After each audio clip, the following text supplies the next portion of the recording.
رسول اللہ صلی اللہ علیہ وسلم نے فرمایا من تعاظم فی نفسہ، جو شخص اپنے آپ میں بڑا بنا، واختال فی مشیتہ، اور جس نے اپنی چال میں چلنے میں تکبر اختیار کیا، لقی اللہ،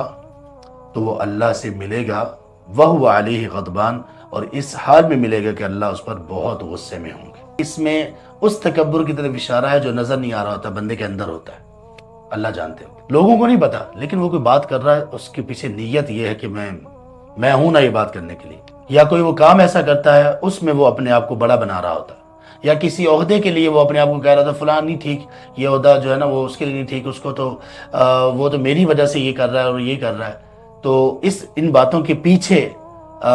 اس کا چھپا ہوا تکبر ہوتا ہے کبھی کبھی۔ تو جس بندے نے یہ چھپا ہوا تکبر کیا یا وقت فی مشیتی، یا ظاہری تکبر کیا، وہ کیا؟ اس کی چال ڈال میں تکبر۔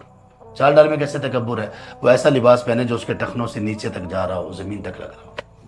اور کیا ہے کہ وہ اپنے ساتھ ایسے خام خواہ شو آف کے لیے اور لوگوں کو دکھانے کے لیے بہت سارے لوگ رکھے، وہ زمین پر اکڑ کر چلے، غریب غربا اور فقراء کو ناپسند کرے، کسی بھی طرح کا چال میں تکبر، تو وہ اللہ سے ملے گا، وہو علیہ غضبان، اور اس حال میں ملے گا کہ اللہ اس پر بہت غصے میں ہوں گے۔